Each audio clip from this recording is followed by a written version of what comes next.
l'Afrique a enduré la sécheresse, la pauvreté, le terrorisme et la guerre. Après une longue histoire d'exploitation coloniale, de dictature et de troubles politiques, le changement arrive sur le continent africain. Il nous faut la paix pour que nous ayons cette nouvelle Afrique. Nouvelle Afrique, c'est quoi? C'est le développement. Mais je crois que c'est dans la paix qu'on pourra quand même avoir une nouvelle Afrique. Je vois dans cet événement le premier pas vers la paix dont l'Afrique a besoin. Mais avec son message, les Africains peuvent encore garder l'espoir que l'Afrique est le continent de demain. Mais demain, c'est déjà aujourd'hui. Quel genre de nouvel espoir et de vision ces peuples veulent-ils?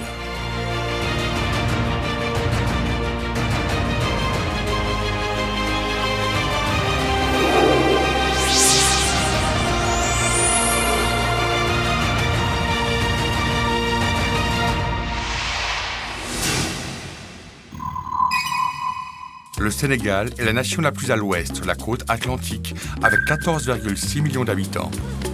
Le Sénégal est 2,5 fois moins grand que la France. Il occupe une situation centrale en Afrique de l'Ouest.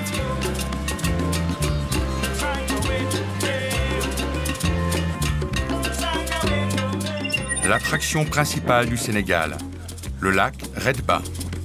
Les eaux roses du lac Redba sont dues à une algue et comme pour la mer Morte, il a une salinité élevée. C'est l'un des phénomènes naturels et les plus beaux du Sénégal. Environ 95% de la population est musulmane. Cependant, le Sénégal a eu un président chrétien pendant 20 ans, ce qui les distingue.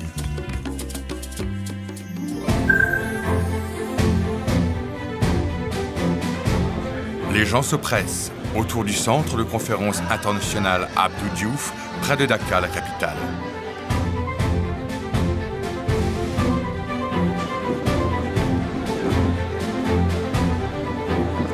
Des gens de toutes conditions, y compris des leaders politiques, des chefs tribaux en costume traditionnel, se rassemblent pour cet événement.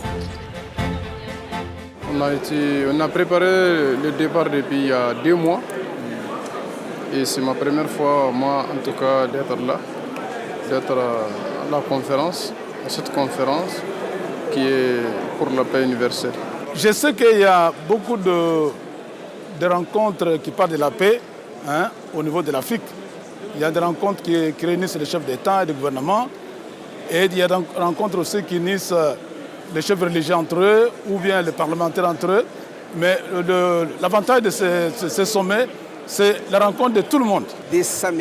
Ce sommet a été très important pour nous, en tant que chefs religieux et aussi comme peuple de l'Afrique, dans tout son ensemble. La paix est une question centrale dans le quotidien des gens. Le Centre international a retenu beaucoup d'attention du continent africain entier. En tout, 1200 Africains, parmi eux le président sénégalais Macky Sall, 20 chefs d'État en exercice, 11 anciens présidents et premiers ministres, 35 ministres et de nombreux parlementaires, chefs religieux et coutumiers ont pris part à l'événement. La cérémonie d'ouverture a commencé par les prières d'un évêque chrétien et d'un imam musulman pour symboliser l'harmonie religieuse, les conflits religieux ayant été une source majeure de conflits en Afrique. Tu as réuni des musulmans et des chrétiens. Tu réunis des juifs et des hindous, ainsi que des gens d'autres religions et cultures.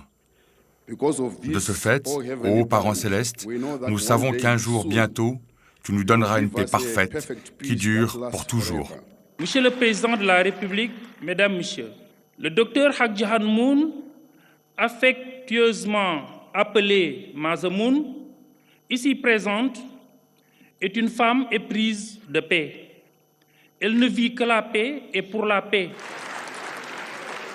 Le docteur Hag Jahan Moon s'est adressé aux politiciens et des chefs religieux de toute l'Afrique, proclamant une vision d'une nouvelle Afrique qui assistera à Dieu. 아픈 과거를 청산하고 서로 소통하고 전쟁이 필요 없는 높고 낮음이 없는 자유, 평등, 평화, 통일의 행복한 아프리카로 만들어가고 싶습니다. 감사합니다. Le président du Sénégal, Macky Sall, a répondu à ce message en déclarant son soutien à une nouvelle Afrique. Je me réjouis que le thème de ce premier sommet africain de la Fédération pour la paix universelle mette en lumière l'émergence d'une nouvelle Afrique à l'aune de l'interdépendance, de la prospérité inclusive et des valeurs universelles. Je crois en cette Afrique nouvelle. Je crois en une Afrique capable de se prendre en charge. Le public a applaudi en réponse à cette détermination à œuvrer pour une nouvelle Afrique. Cette initiative, je la vois vraiment belle. Rien ne vaut la paix. On ne peut pas acheter la paix. La paix n'a pas de prix. La paix est une vraiment nécessité. Nous exprimons différents aspects de différents pays du continent africain. Cela vient à point nommé pour aider à nous connaître les uns les autres.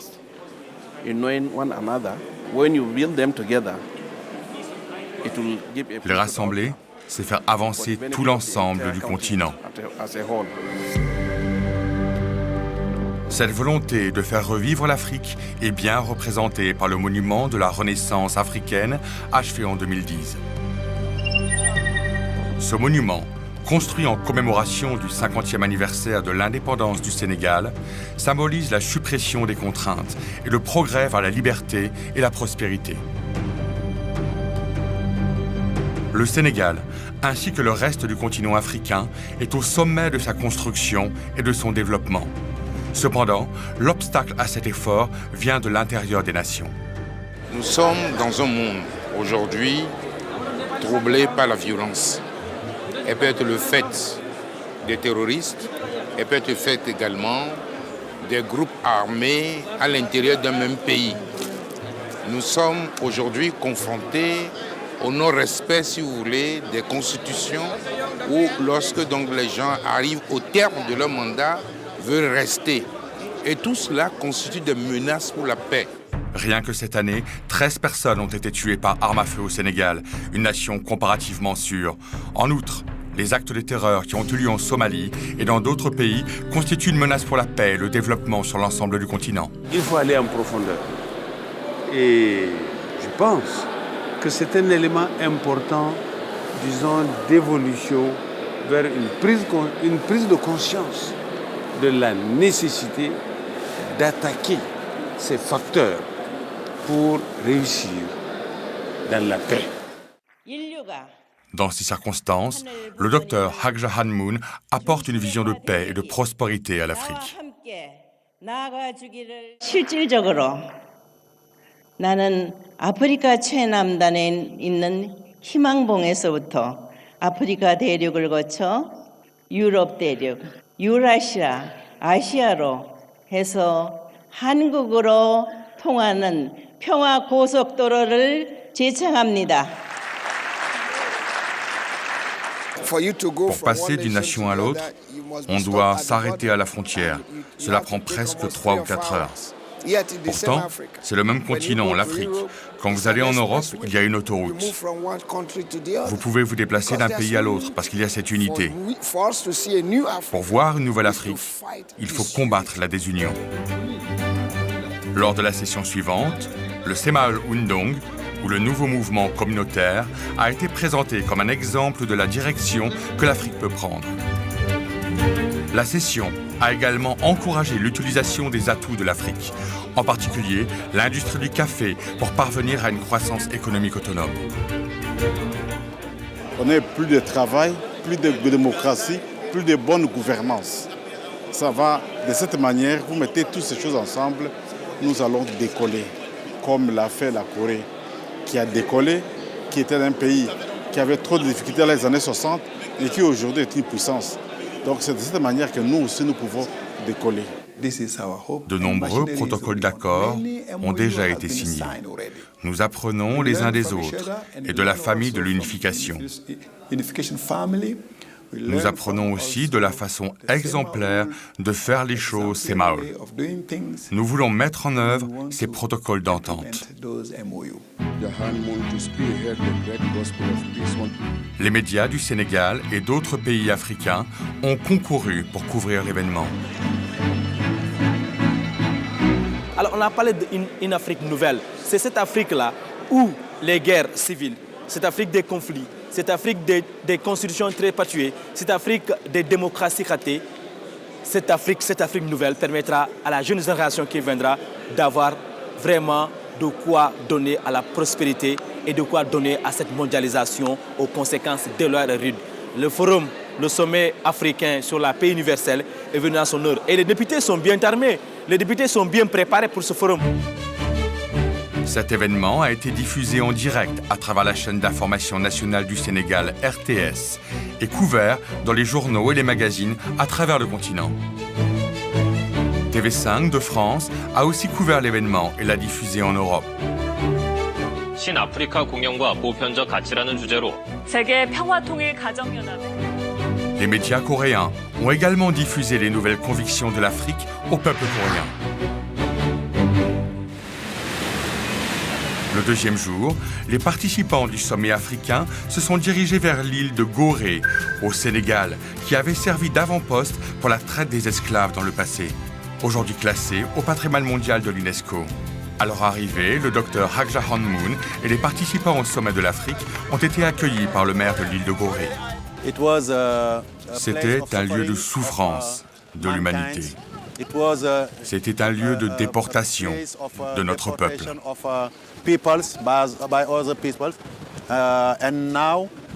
Maintenant, quand nous avons l'occasion de recevoir une personne connue dans le monde entier pour promouvoir la paix pour tous, c'est un grand moment pour nous.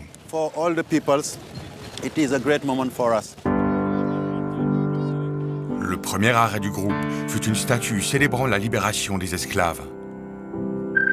La statue dépeint la douleur et le désir des esclaves qui ont été vendus là puis expédiés à tous les coins du monde. Sur la route, il y a un bâtiment sur la côte qui est en fait une maison d'esclaves. Les esclaves étaient ouvertement vendus depuis cette maison. Une fois les esclaves vendus, ils étaient confinés dans de petites pièces en groupes de 15 à 20 et enchaînés jusqu'à la transport vers l'acheteur. Dans cet endroit sans soleil, beaucoup de jeunes enfants et de personnes âgées étaient incapables de survivre à ces conditions de vie.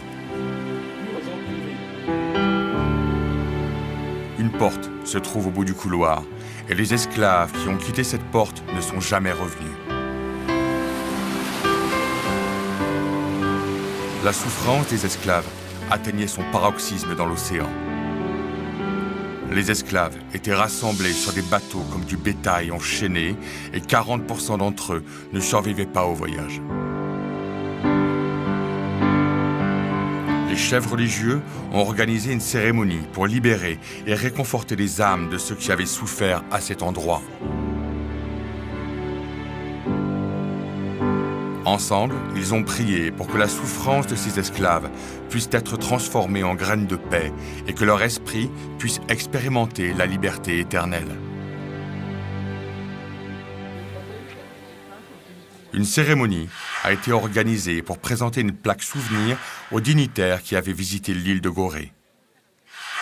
L'île de Gorée a créé une plaque signalétique en l'honneur du docteur Hak Ja Han Moon et de ses activités pour la paix.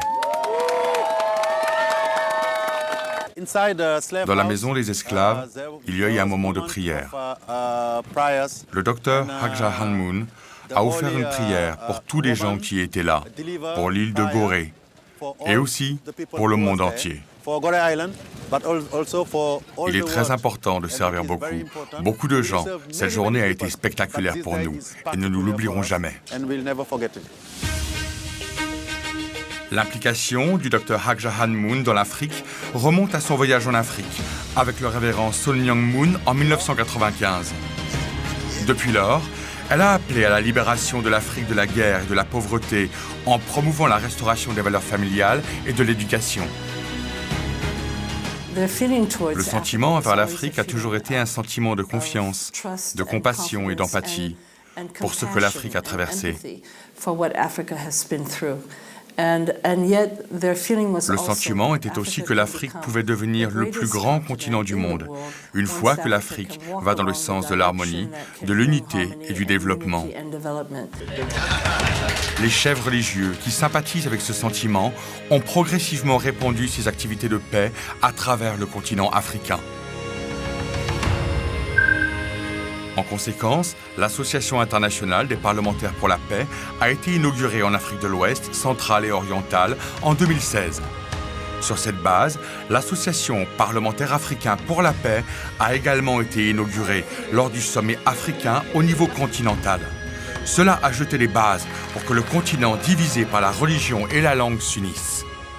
Et je pense que la présence de beaucoup de parlementaires à ce premier sommet africain sera de haute portée, dans la mesure où les uns les autres vont contribuer à faire passer des lois fondées sur des valeurs universelles. Nous ne sommes pas ici, nous n'allons pas arrêter ce travail ici et retourner simplement dans notre pays. Nous repartirons les éclairer afin qu'ils puissent avoir l'idée d'éviter la violence, l'extrémisme, la maltraitance des enfants et bien d'autres maux. L'Association interreligieuse pour la paix et le développement, qui a été inaugurée l'année dernière pour résoudre le conflit religieux et promouvoir la paix, a également été inaugurée en Afrique. Elle sert de médiateur entre les groupes de conflits religieux profondément enracinés et le terrorisme pour les guider vers une nouvelle Afrique. L'Association internationale des chefs religieux pour la paix et le développement s'est fait attendre. C'est la première page à s'ouvrir pour donner le pouvoir à la religion, s'agissant de décisions sur la paix et le développement. Des pilotages, sinon même une association interreligieuse qui va lutter contre l'extrémisme religieux.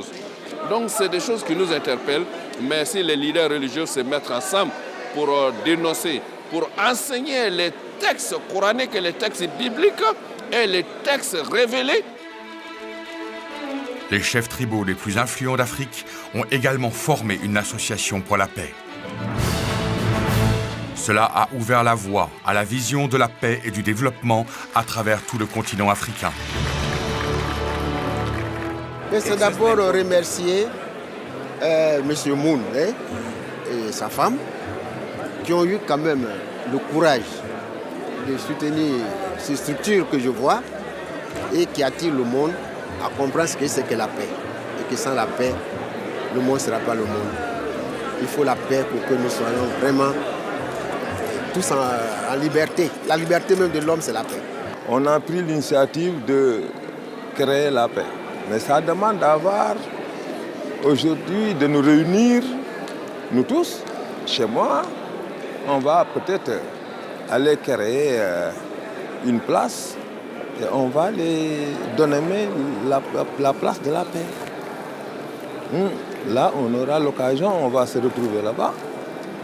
Maintenant, cette place-là, c'est créée uniquement pour créer la paix. Il n'y a pas de développement sans paix et il n'y a pas de paix sans développement. Grâce à la déclaration de paix de Dakar, le sommet africain de 2018 a redécouvert la valeur et le potentiel de l'Afrique. Pour moi, la nouvelle Afrique, je vais vous la décrire. Je vais décrire la nouvelle Afrique que je vois. Je crois qu'une nouvelle Afrique aurait l'égalité, la justice et pas de corruption. Et pour combattre la corruption. Même si nous avons été oubliés, mais nous pouvons revenir à nos valeurs, les valeurs morales, les valeurs culturelles et maintenant les valeurs spirituelles. Bien que les Africains reconnaissent que la désunion empêche le continent de surmonter son passé et de changer son présent, nous assisterons à une nouvelle Afrique qui se guérira et poursuivra à un monde de paix pour l'avenir.